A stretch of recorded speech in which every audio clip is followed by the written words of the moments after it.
It's complicated. ADHD is complicated, and it feels complicated in every relationship, including with your therapist sometimes. One of the first things people ask when they learn what I do for a living is, could you recommend a good therapist for ADHD, like someone who actually gets it? It's a question it seems like I should have the answer to, and trust me, I really, really wish I did. But I don't, because there are a ton of great therapists out there, but finding one who understands ADHD can be tough. And it's really important because therapy can be tricky for people with ADHD in a bunch of ways. Holler if you've also missed a session, felt super bad about it, and instead of making a phone call like a human person would, just never went back. So today on Hyperfocus, I'm asking, why is it so hard for people with ADHD to find a therapist who gets it? And how do we make therapy actually work for us?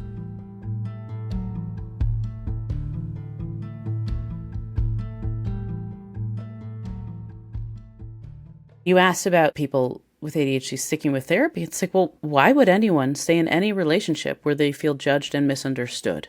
This is Dr. Michelle Frank. She's a clinical psychologist who focuses on ADHD.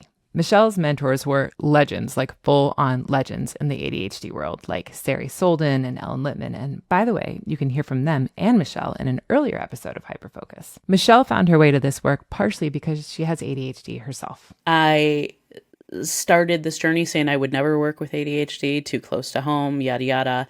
Did a lot of my own work and just fell in love with working with this population. And it's my Roman Empire is like all things ADHD. Your Roman Empire? You mean like as in guy who listens to endless podcasts about the Roman Empire? Yeah. A type with which I'm familiar. Yeah. I will go to sleep thinking about these things. I will read Attention magazine for fun. Michelle has now taken her Roman Empire's worth of knowledge on ADHD and started a program that trains therapists in ADHD care. And this is like kind of a big deal because one of the reasons it's so hard to find a therapist who gets it is because most aren't trained to work with ADHD clients. That translates to a real lack of therapists who understand the, let's call them quirks, of working with people who have ADHD. Let me give you a scenario here, Michelle. One that I imagine will be somewhat familiar to you. A 17-year-old Ray goes to therapy. That's cute. That's a memoir title. Thank you. Continue. Thank you. Yeah, sorry. I'm sure it was deeply adorable. I hadn't been diagnosed with ADHD. I was like just a picture of disorganization and time blindness and not really knowing what's going on. And I felt like because I would do things like show up late to my sessions, be like, maybe all over the place in them, not really linear in the way that I was talking, screw up some of the billing stuff, screw up all these things, right? I remember thinking like, God, this woman hates me. Which is the process. When you were talking about judgment, yeah. But I wonder if that is something that a lot of people with ADHD go through, where it wasn't just like the therapy in the room that was an issue. It was all the other stuff you have to do to get to therapy. Yeah. So like, what are some of the reasons that you found that people with ADHD tend to leave therapy or maybe not like really form a strong bond with a therapist, which is really important for therapy? Like, what are the things that are keeping people with ADHD out and why is that happening? There's a lot of executive functioning demands, right? Like time management, follow through. You can say, I keep meaning to do this, and then weeks and weeks can go by. The barriers to finding a provider that really gets ADHD, the barriers to the, financial investment involved in therapy and finding someone who may or may not take insurance. All of these issues do create one of those like wall of awful situations for someone with ADHD. Wall of awful? Right? Like, it's a wall of awful. Like it takes executive functioning to do the thing to get the help for your executive functioning. And then I think some people are a little worried about being emotionally overwhelmed by the therapeutic process. And no surprise to anyone, folks with ADHD can tend a little towards avoidant ways of coping with stress.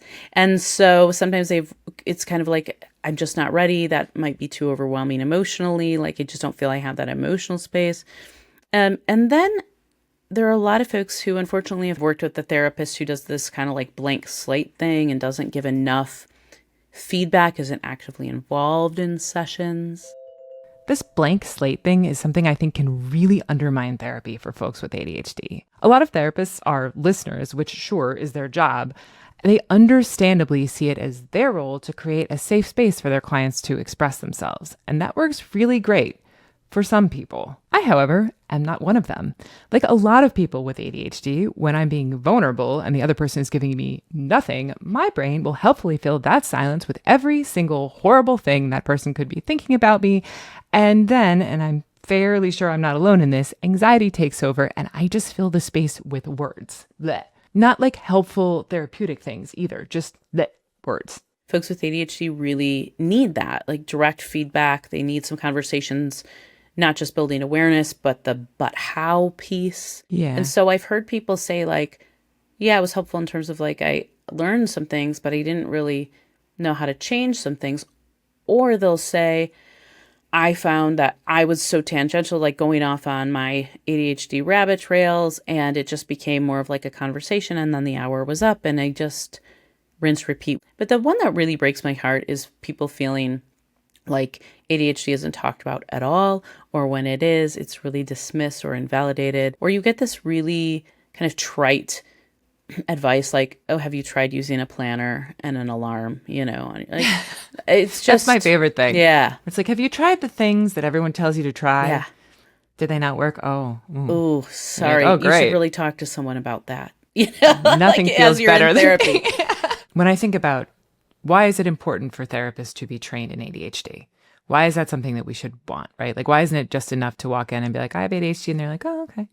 Like, these things are the things I didn't think about. These like everyday housekeeping things, like showing up on time, letting someone stand up during a session, feeling like you're able to say like, I need a little more feedback from you because if you just stare at me, I have to insert what I think you're thinking and it's probably not going to be good. Or, and this is something that comes up a lot and I think gets sort of swept under the rug, especially if you're seeing a provider who can prescribe and you're talking about ADHD, that you are a drug seeker. And I wanted to get into that a little bit. Oh, that's such the fear, right? Like, can you break that down for me? the vast majority of people who take ADHD medication feel a lot of shame around taking ADHD medication. Need to be reminded that it's okay to take their ADHD medication, right? Like, need to deconstruct some of the ableism around, like, I'm broken or a bad person. I shouldn't need this, you know, store-bought dopamine agonist in order for my brain to work in the morning. And so there's already such shame around having a neurotype that doesn't conform to these like hyper ideal standards. Yeah. And then you have all these hangups around getting meds on time or having like going to a primary care and they ask you what meds you're on. And then, you know, they kind of like still screen you for ADHD, even though you've been on these medications every time you do it for your whole life, or like you switch doctors and now we don't want a urine test on you. And when was the last time you had an EKG? Yeah, an EKG, right. And not saying that those things aren't necessary sometimes. It's just a lot of people with ADHD have already done the due diligence around these things and need to and feel that they're not believed in their own story of their own body. And that's maddening. And I think that's probably doubled down for women, and particularly women of color who already aren't believed medically, but that's a different podcast. Well, can I ask a question? And I know you are a therapist, so of course disclosure is completely at your best. But, you know, therapists see therapists usually, right? And is it okay if I ask you, have you been in therapy in your life? Yeah, I love therapy. Yes. And you have ADHD. I love therapy. I love that. Yeah.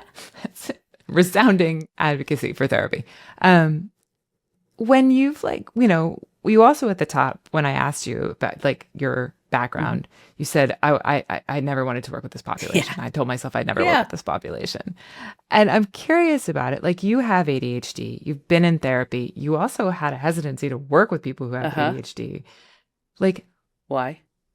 Yeah. Like, just as, you know, on a personal note, like, what is it for you that all these things bring up? Like, as you're telling me all these like very rational, very therapeutic things, like, you know, you've seen both sides. What's it like there? I think like a lot of people with ADHD, I felt insecure, and I felt like if I don't have my own stuff together, how could I possibly be what somebody else needs in the room? And then doing my own work deconstructed that entire argument in a lot of ways. That one, I did do my work and actually got to a place where I was feeling like better in terms of my functioning and, you know, my overall level of satisfaction in my life. And that certainly helps. And I also deconstructed that internalized ableism piece and this idea that there's some hierarchy of neurotypicality or hyperproductivity, or that I needed to have it all figured out and fixed in order to be a witness and like walk the path with someone else. I think we owe it to ourselves to embrace imperfection. And that's a really hard journey when you have ADHD, because, you know, your whole life you've received so many negative comments directly and indirectly that really impact your sense of worth in the world and make you feel like you are less than somehow. And really good ADHD work challenges that and helps you turn that on its head and say, instead of thinking about, like, even as a therapy goal, how can I be more neurotypical or perform neurotypicality better? Yes. Like, how can I be the best version of who I am? Well, that's a very good point. Like, the idea that the goal of therapy is to just become like a more neurotypical person is not the goal of therapy. The goal of therapy is, you want to be more of yourself and more comfortable with yourself. I'm interested in, we hear a lot about trauma-informed care, like, understanding sort of like where somebody is coming from and using that as like a lens through which to do the therapeutic work. Is there like an argument for ADHD-informed care, would you say? Oh, absolutely. That's really what I aim to teach in my trainings. What are the things that people with ADHD can do to advocate for good therapy if they don't have access to a specialized therapist? My hope is that one day, like, all therapists know to ask questions like, tell me how you experience like your sensory needs or your, processing and communication needs, or tell me what ADHD means to you. How have you experienced that? And in the meantime, if you have someone who's otherwise a really good fit and they just don't have a ton of outside experience with ADHD, I think it's still worth pursuing that therapeutic relationship to see where it can go.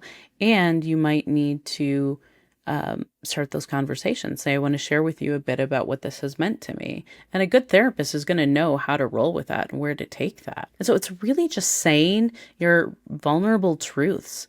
And then, like, right in any relationship, making sure that they can hold that. And a really good therapist will be able to. So it's usually, I think, having some courage to give a therapist a couple of sessions. It's being honest. It's sharing content that resonates with you. If there's an understood podcast you want to share this, maybe one with a name like Hyperfocus. I don't know. Send it. Say, hey, can we talk about this in session? I mean, therapists geek out on that stuff, you guys. Like, they love that. We love when clients show up and are like, I really want to talk about this, or I'm really worried you don't understand me. Oh my God, a therapist will eat that up. Are you kidding? Like, we love when you tell us when we're doing things wrong, when you bring stuff up. It's this beautiful opportunity for us to course correct, to repair, to model a healthy relationship where one person isn't going to understand you all the time. And we can still be in relationship and talk about that and repair that. And that's where a lot of really good healing work happens. See, I feel like I just want you to be the world's therapist. Like, how do we get that future? Many, many thanks to Dr. Michelle Frank. She's the best.